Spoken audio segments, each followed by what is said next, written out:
Hello tout le monde, j'espère que vous allez bien.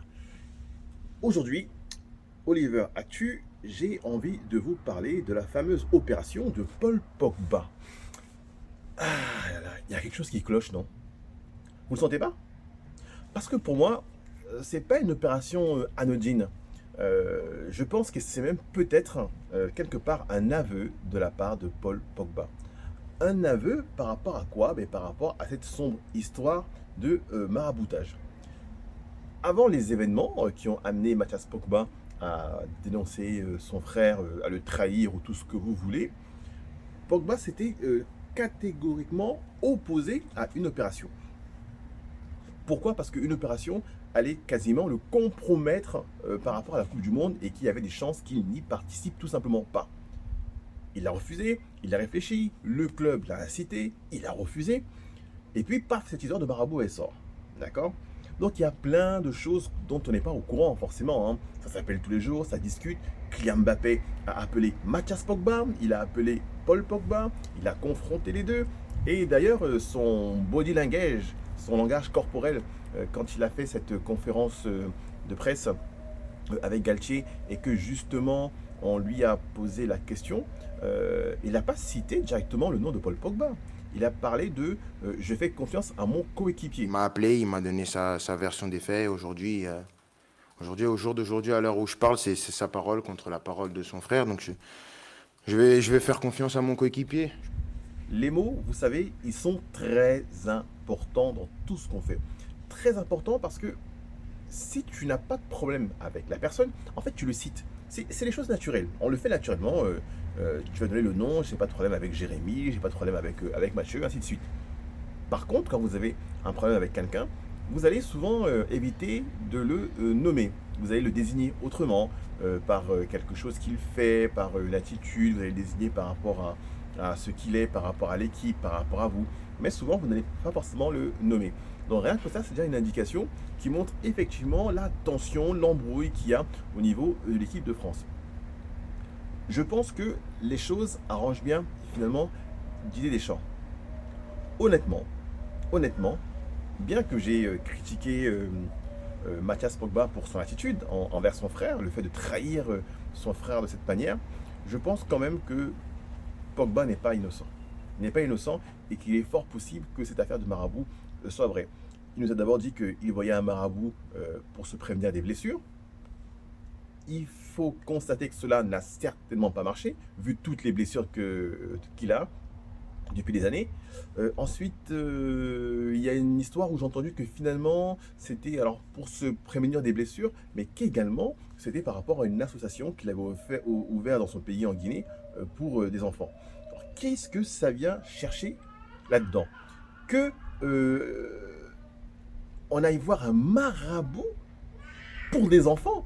Il faut être un peu bizarre. Qu'est-ce qu'un marabout vient faire dans des histoires d'enfants? Sachant que oui, le marabout est parfois un guérisseur, c'est vrai. Le marabout peut aider dans différentes choses. Mais enfin, tu ouvres une association, tu vas voir un marabout pour qu'il fasse quoi exactement? Il faut nous éclaircir là-dessus, Paul Pogba. Donc moi, je pense qu'il a facilement, qu'il a dû dire quelque chose contre Mbappé et qu'effectivement, le clan adverse a des éléments. C'est d'ailleurs pour ça qu'il a payé. Parce que si vraiment il y avait un souci, il n'aurait pas payé les 100 000 euros qu'il a payé, même si c'est l'extorsion, bien sûr. Mais tu le fais quand même parce que en face, la personne en face de toi détient quelque chose qui va te nuire ou quelque chose que tu souhaites qui ne sorte pas de l'ombre de la cachette. Donc moi je pense qu'il a fait ça. Et puis c'est facile, hein. Vous allez voir ce marabout et puis bon, vous commencez à traiter un sujet. Et puis très rapidement, allez bon, pour un peu plus, je peux t'aider à faire disparaître ou à nuire à la carrière de ton coéquipier. Alors que Pogba, il a une situation quand même de leader en équipe de France, mais parfois, même si vous êtes leader, de voir l'ascension d'un jeune tel que Mbappé arriver tout ravagé, à la fois dans son club, à la fois en équipe de France, où il est devenu la référence. Hein, aujourd'hui, on a plus besoin de Mbappé en équipe de France que de Paul Pogba. Et bien effectivement, ça peut faire que le joueur ne se sente pas bien, qu'il sente que sa place s'effrite et qu'il veuille nuire à son coéquipier. Il préfère à la rigueur être le leader de l'équipe de France, quitte à ne pas gagner la Coupe du Monde, plutôt que de la gagner avec un Mbappé qui deviendrait la star absolue, qui aurait tout glané, tout gagné. Voilà, donc encore une fois, la jalousie gangrène même à ce haut niveau. Donc moi je pense que pourquoi il s'est fait opérer, ça simplifie les choses. Parce que sentant le vent tourner, je pense que pour lui, c'était beaucoup plus simple de se faire opérer et dire voilà, je ne suis pas à la Coupe du Monde parce que j'ai été opéré. Et non pas, je ne suis pas à la Coupe du Monde parce que je suis coupable ou parce que Didier Deschamps m'aurait évincé. Parce qu'il n'y a aucune raison qu'il a tout le temps refusé l'opération et du jour au lendemain, pile poil pendant la période de cette affaire-là, il change d'avis. Donc il a accepté que pour lui la Coupe du Monde est terminée, que c'était même peut-être sa dernière parce qu'il a 28-29 ans. Donc ça veut dire que la prochaine Coupe du Monde, c'est dans 3 ans je crois. Mais ça veut dire il aura 33 ans, 32 ans, 34 ans, on verra bien. Mais voilà, c'est peut-être la dernière pour lui. Donc y renoncer est pour lui un crève-cœur. Donc ce qui fait qu'il renonce doit être excessivement puissant, excessivement important et bien au-dessus d'une Coupe du Monde.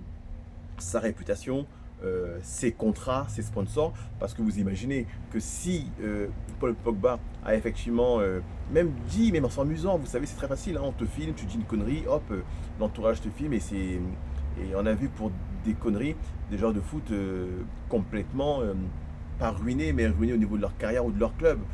Aurier et bien d'autres. Là, toujours la vidéo où tu rigoles avec ton pote, et puis la vidéo sort. Et là, tu es bien mécontent. Et donc, je pense que cette vidéo-là existe vraiment. Je suis convaincu, moi, à ce stade, que Paul Pogba est bien allé voir un marabout contre Kylian Mbappé. La jalousie au cœur du feuilleton, toujours des guerres d'ego entre multimillionnaires. De toutes les manières, nous ne sommes encore qu'au début de cette histoire. Donc il y aura des rebondissements qui vont arriver, il y aura de nouvelles choses. Et je pense que peut-être que Mathias n'est pas encore disposé à sortir les dossiers pour la simple et bonne raison que maintenant qu'on est parti sur une affaire judiciaire avec des juges, aller dévoiler des informations comme ça, c'est plus possible. Même les avocats vont s'y opposer et garder ces informations-là pour le procès. Donc je me dis qu'il n'y aura peut-être pas forcément de nouvelles vidéos avec des preuves de la part de Mathias Pogba, qui jusqu'à maintenant, je tiens à le préciser, n'a jamais démenti avoir séquestré son frère. Je n'ai vu nulle part où il dément cela. Et au contraire, il affirme même que peut-être que il justifie presque que Paul Pogba devait de l'argent à ses amis d'enfance, à ses suites, enfin, une histoire complètement dingue. Mais voilà, donc je pense que chacun, finalement, est coupable de cette situation et que, encore une fois, à mes yeux, Paul Pogba aussi n'est pas innocent et il y a des choses à se reprocher. On se tient au courant de cette histoire, on se revoit dès qu'il y a des avancées et on se dit à bientôt. Ciao.